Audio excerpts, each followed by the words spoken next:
शंकर और पार्वती एक संत के पास जाते हैं सत्संग सुनने के लिए। तो सबसे पहले शंकर जी ने उन्हें प्रणाम किया संत को। तो पार्वती को इस बात से अच्छा नहीं लगा कि आपने संत को प्रणाम किया, और फिर वापसी आकर के उन्होंने देखा कि उस समय के जो महापुरुष थे राम, उनका प्राकटीकरण हुआ था। तो उन्होंने जय सच्चिदानंद कहा उनसे। पार्वती को फिर भी ये बात हुई। आ गए कैलाश पे। पार्वती के अंदर से ये बात नहीं निकल पा रही। तो शंकर जी उनको समझाते हैं कि देवी जो महापुरुष होते हैं उनका जो प्राकटीकरण होता है वो 3 प्रकार से संसार को उपदेश करते हैं। शरीर से करके, बोल के और मौन रहकर। इसलिए जो इस समय के महापुरुष हैं राम, वो भी लीलाएं कर रहे थे, इसलिए आपको भ्रम हो गया है। और अब फिर भी समझ नहीं रही। तो पार्वती कहती है मैं इसको ऐसा नहीं मानूंगी। ये तो एक आम आदमी है जो अपने पत्नी के वियोग में रो रहा है, जिसको ये मालूम नहीं है कि मेरी पत्नी कहां है। ये महापुरुष कैसे हो सकता है?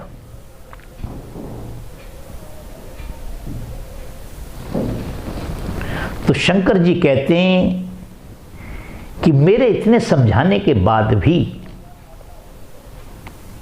आपका मन शांत नहीं हो रहा है। तो तुरंत लिखते हैं कि मोरे कहे उन संदेह जाई। मेरे कहने से भी आपका संदेह नहीं जा रहा है।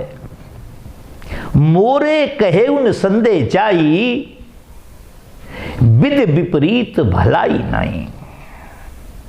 विधाता का ऐसा लेख है जो मेरे को महसूस हो रहा है कि भविष्य में कुछ बड़ी घटना घटने वाली है। विद विपरीत भलाई नहीं। विद विपरीत भलाई नहीं। विधाता विपरीत हो गया है, वो परमेश्वर विपरीत हो गया हमारे। और जो तुम रे मन अत संदेह तो कन जाए परीक्षा ले। पार्वती चली जाती हैं और तुरंत शंकर जी हमें यहां एक उपदेश करते हैं। सभी को उपदेश किया उन्होंने, आपके लिए भी उन्होंने उपदेश किया है। आपने कहा ना कि मन जब परेशान हो तो हम क्या करें।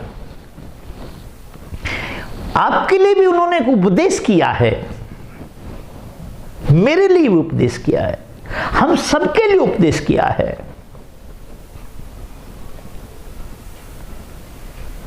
और वो कहते हैं कि जो तुम्हारे मन अत संदेह तो किन जाए परीक्षा ले। तुम परीक्षा ले लो जा करके। और तुरंत लिखते हैं कि होना वही राम रच राखा, कोकर तर्क बढ़ावे साखा। मन में तर्क वितर्क बढ़ने से मन क्रोधित होता है, मन अशांत होता है,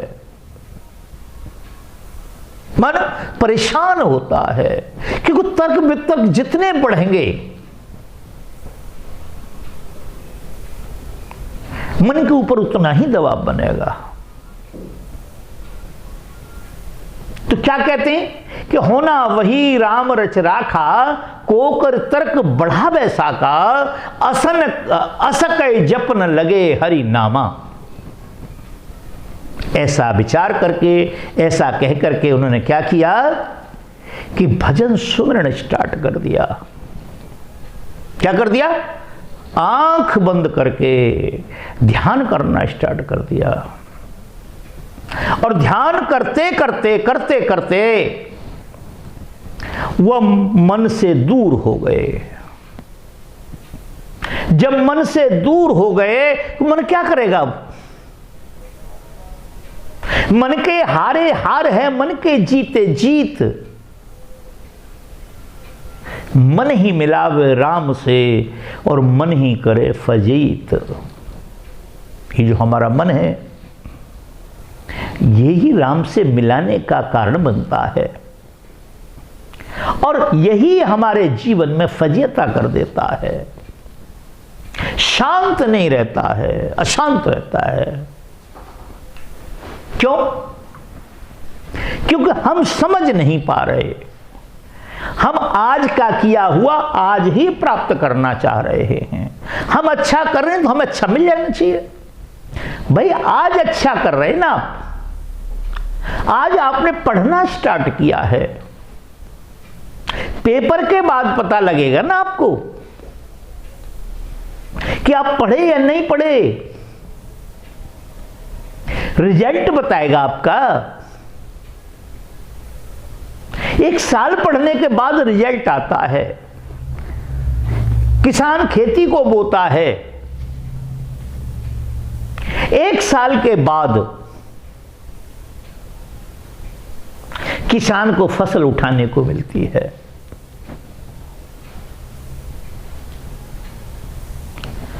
व्यापारी व्यापार करता है, पहले दिन से प्रॉफिट नहीं होता है, उसे काफी समय उसकी गुडविल बनने में लग जाती है और जब गुडविल बनने में लगती है फिर क्या होता है? कामयाब हो जाता है। कई बार आपने देखा होगा, कुछ लोग ऐसा भी कहते हैं हमारा कारोबार ही नहीं चलता है।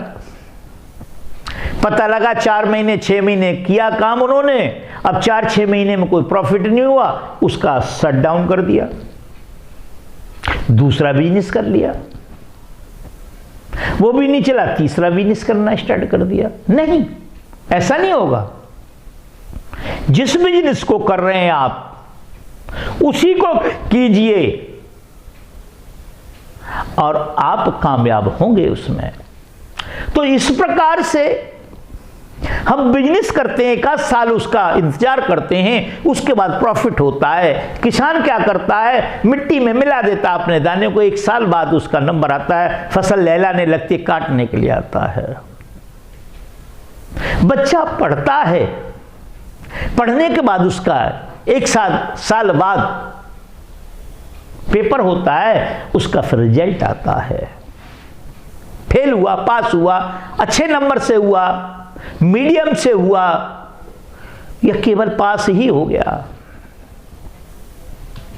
इसी प्रकार से हमको भी और आपको भी फेल पास होना है।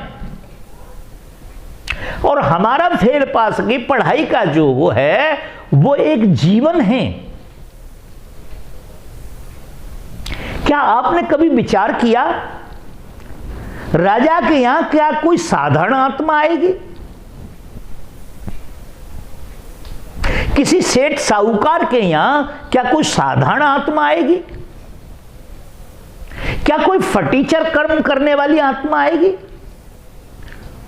वहां पुण्य आत्मा आएगी, वहां पवित्र आत्मा आएगी,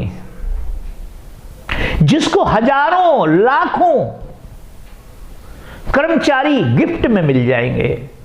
बच्चे का जन्म हुआ, उससे पहले मिलों में लाखों लोग काम कर रहे हैं।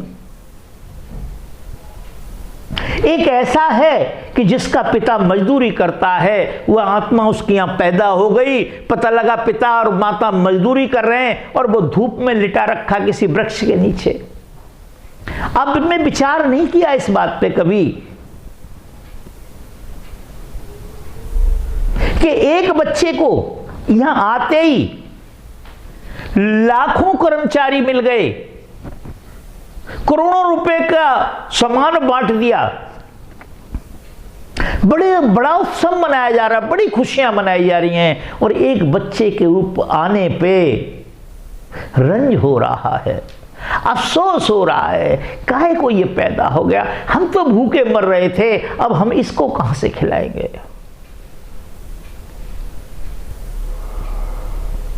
ये जो विषय है ये समझने का है, कुछ करने का नहीं है। मन परेशान अज्ञान से होता है। मन परेशान जो होता है भौतिकवाद से होता है।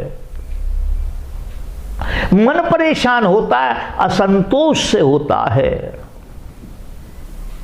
पड़ोसी के पास गाड़ी है, मेरे पास क्यों नहीं है? पड़ोसी का काम चल रहा, मेरा क्यों नहीं चल रहा? पड़ोसी का बेटा अच्छा पास हो गया, मेरा क्यों नहीं पास हुआ? पड़ोसी के बच्चे की सर्विस लग गई, मेरे बच्चे की क्यों नहीं लगी?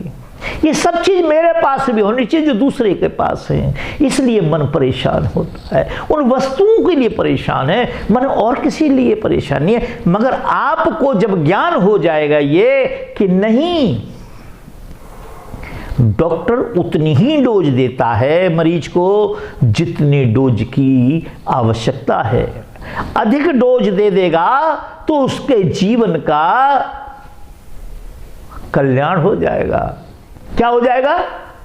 उसके प्राण पखेरु उड़ जाएंगे, और ना भी उड़ेंगे सॉरी, तो उसको और कोई रोग हो जाएगा। इसलिए डॉक्टर को मालूम है कितने समय पर डोज देनी है, कितनी डोज देनी है, क्या डोज देनी है। उसी प्रकार से जो परमेश्वर है उसको मालूम है कि कौन से समय पे आपको क्या देना है। जो आपके लिए अच्छा है वो देता है, जो आपके लिए अच्छा नहीं है वो कभी नहीं देता। मन परेशान करने में कुछ नहीं करना है, हमें भजन करना है, हमें स्मरण करना है, हमें किसी संत की शरण में जाना है। संत की शरण में जाना है, व्यापारी की शरण में नहीं जाना है। जो खुद डूब रहा है वो हमें तार नहीं सकता। जिसके मन में खुद परेशानी भरी हुई है, खुद ईर्ष्या भरी हुई है, खुद उसका मन अशांत है, वो हमारे मन को शांत नहीं कर सकता। इसलिए किसी संत के पास जाएं, संत से ज्ञान प्राप्त करें। पहले जानें, फिर संत से ज्ञान प्राप्त करें, फिर दोनों टाइम बैठ के भजन सुमरण करें, उस परमात्मा को याद करें जो आपका सदैव का पिता है, जिसने गर्भ के अंदर भी आपको दिया, आज भी दे रहा है, कल भी देगा। हाथी को मन देता है, चींटी को कन देता है, किसी को भूखा नहीं सुलाता, उठाता सबको है। यह कुछ चीजें हैं, आप विचार करें इन बातों पे, तो हो सकता है कि आपके मन में जो अज्ञान भरा पड़ा है, अज्ञान रूपी जो सर्प भरे पड़े हैं, कामना वासना रूपी जो बिच्छू भरे पड़े हैं, यदि वो साफ हो जाएं, निकाल दें आप, तो शायद आपके अपने मन का भय समाप्त हो जाए और मन आपका शांत हो जाए।